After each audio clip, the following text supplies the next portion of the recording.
Good day and welcome to English Class 101 with Teacher Camila and Teacher Wilda. Today is another day for fun English learning. So with no more further ado, let's jump to our topic. Hello po! Did you know that passing and spreading information nowadays is very easy, fast, and accessible? But is every information we see is true and accurate? How can we spot fake news? That's why in today's English class we are going to learn how to determine the truthfulness and accuracy of the viewed material. For today's objectives, in the end of the lesson, student will define truthfulness, accuracy, and viewing to be familiarized with the terms. Also, students will evaluate the truthfulness and accuracy of the viewed material to determine its validity. To start off, it's pretest time. Just answer every question with true or false. I'll be reading the statement, and if you think that the statement is correct, then answer true. Or if you think that the statement is wrong, then answer false. Be honest on answering because I'll be watching you. Let's start. Question number 1. If the post online is solely trending, it's factual. True or false? Of course, it's false. Remember, not everything that is on trending is fact. Question number 2. Every answer posted in Brainly is reliable and accurate. True or false? It's false. Answers posted on Brainly is not reliable and not accurate because anyone can post their own answers on it. Question number 3. The information is reliable if it's free from grammar and typographical errors. True or false? It's true! One of the characteristics of a reliable information is it's free from wrong grammar and any typographical errors. Question number 4. You can trust a website if its author is anonymous. True or false? It's false. I hope you got it right. For the last question, doing a fact check is a must before believing or sharing a news. True or false? The answer is true. Come on guys, it's 2022. Fact checking is a must. Great job students! For sure now you are guys wondering what is truthfulness, accuracy, and viewing. So we're going to take a look at them one by one. Truthfulness. Truthfulness is defined as telling facts or statements that are true. Truthfulness is observed when the information provided is based on factual events and it involves honesty and also reliability. For our first example, the Philippines is located in Southeast Asia. It's true. For our second example, President Rodrigo Roa Duterte is our current president. It's true. For the third example, the Philippines is colonized by the Spanish for more than 300 years. It's true. And next is accuracy. Accuracy is defined as something that is exact and correct, wherein it gives exact details or data, no additional information, and of course no deducted information to favor any side or anyone in the story. For our first example, the Philippines is located at 11 degrees 41 minutes 52.21 seconds north latitude and 122 degrees 37 minutes 18.32 seconds east latitude. For our second example, President Rodrigo Roa Duterte was appointed as the 16th president on the June 30, 2016. third example is that the Philippines was colonized by Spanish for 333 years. See? It's all exact and correct. And now, we're down to the last. Viewing is defined as the act of seeing or taking a look on the television, computer, or cell phone. Examples are photographs, watching films, or reading an article. And there you go. Students always remember the three terms we discussed: truthfulness, accuracy, and viewing. Truthfulness are statements that are based from facts and true and nothing but the truth. Accuracy are exact and correct. Viewing is the act of seeing or taking a look. That's all. And again, I am Teacher Camila. Thank you po. Good day, students. This is Teacher Whilda. Earlier, Teacher Camila defined the words truthfulness and accuracy. Now, we'll be discussing the indications of truthfulness and accuracy of the material viewed. This will help you to identify if the information you read or viewed online is credible, reliable, and valid. Therefore, you should be able to evaluate if the material is accurate and truthful, be it for social media posts, news, and educational articles or videos. As a student, you should be vigilant with the posts you viewed online. You should not be easily swayed and believe in everything you see online, especially if their purpose is to inform, educate, and or persuade. Without further ado, here's the first indication. First indication, the information is from a reputable source. When we say reputable, the company or a person has established a good reputation. Through their past works, they became trustworthy and respectable in their field. Why? Because before they presented the facts and information, they thoroughly checked it, which made the source credible. And of course, the source must be verifiable. You should not believe to the information presented if it's from an anonymous source because you do not know who the publisher is as well as their credentials. The publisher must be verifiable so you can examine their credibility. And above all, the source should be known to be unbiased.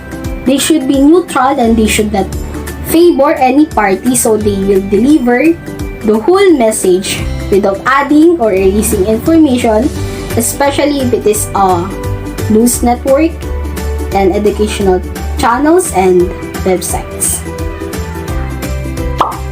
Here's my quiz for you. These sources are educational websites and news networks. Let's see if you have that knowledge on identifying whether the source is reputable or not.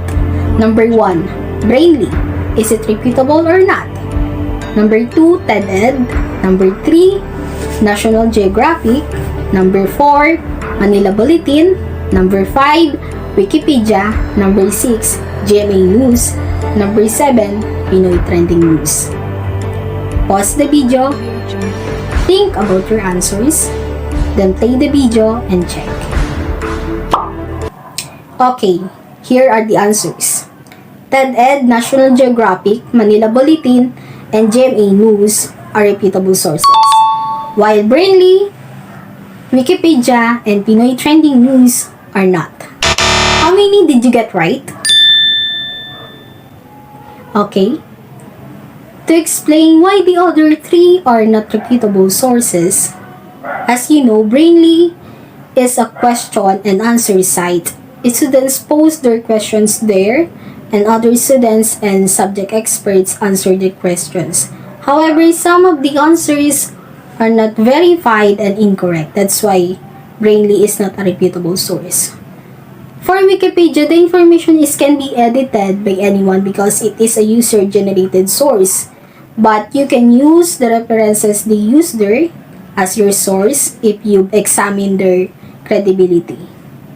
For Pinoy Trending News, it is one of the websites carrying fake and unverified content noted by the Catholic Bishops' Conference of the Philippines in 2017. So what is the importance of evaluating whether the source is reputable or not? As a student, the source that you will use as your reference in academic paper must be reputable and credible. The second indication of truthfulness and accuracy of the material viewed is the author must have good credentials. To know if the author has good credentials, your answers to the following questions must be yes.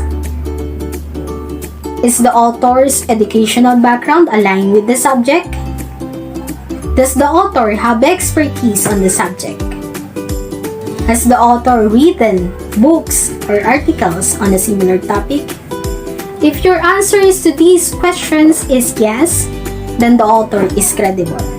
With that, do not believe to the author who does not have educational background and expertise on the subject they are talking about. You should only believe to the author who has an aligned educational background and expertise on the subject. For example, Dr. Kilimanguru. Do you know him? He is a Filipino physician who is pretty popular on Facebook and TikTok as he shares evidence-based health information and advices to Filipino. He took BA Communication at St. Louis University as pre-medical course, and he took Doctor of Medicine at the same university. And in 2020, he passed the physician licensure exam, and now he works as a physician in teleconsulting platform Consulta MD. With these credentials, we can say that he is a credible author. Another indication of truthfulness and accuracy of the material viewed is if the language and tone are unbiased. To know if the language and tone are unbiased as you read or view the material, ask yourself the following questions. Does the writer use overly positive or overly negative language about the subject? Does the writer use emotionally charged language about the subject? Does the writer use vague or generalized language about the subject? Does the writer omit any important facts about the subject? Does the writer add information and evidence that seems unnecessary just to bolster his or her point? If you answer no to all of these questions, then the author is unbiased. But if your answer to any of these questions is yes, then most likely the author has some sort of bias. So why do the language and tone need to be unbiased? So that the presentation of the subject of the material will not be affected as the author is objective and he focuses more on presenting facts by not including his personal opinions and feelings about the subject. The fourth indication of truthfulness and accuracy of the material viewed is if the information is free of grammatical and typographical errors. If the information has grammatical and typographical errors, then it is a sign of negligence and it looks unprofessional. Because probably the author did not proofread and edit the material before posting. And also, an error can alter the author's message as it interferes with the clarity of the message. And no matter how good your topic and content are, if there is a single or few grammatical and typographical errors, then it can detract from the overall quality of the material, affecting the author's credibility. The fifth indication of truthfulness and accuracy of the material viewed is if the sources cited by the author are credible. How would you know if the source is credible? We will just go back to our previous indications. The publisher and author must have good credentials, and the language and tone are clear and unbiased, and with the addition that the information must be updated, and for web sources, the URL and layout should signify that it is trustworthy. Websites ending with .gov, .edu, .ac are credible sources, but websites ending with .com, .net, .org, you should be skeptical with it. Let's recap. Again, here are the indications of truthfulness and accuracy of the material viewed. Number 1, the information is from a reputable source. Number 2, the author has good credentials. Number 3, the language and tone are unbiased. Number 4, the information is free of grammatical and typographical errors. Number 5, the references used by the author are credible. Now, let's practice. Read the news article, then evaluate its truthfulness and accuracy by filling out the checklist that I will show later. Now, pause the video and read the article. Okay, you're now done reading. Fill out these checklists. Put a check mark on your corresponding answer. Then evaluate if the article is accurate and truthful. And explain your answer or your reason in the comment section below. If you like this lesson, give us a thumb up by hitting the like button, and if you are new to our channel, don't forget to subscribe and turn on your notification bell so you will be updated on our next videos.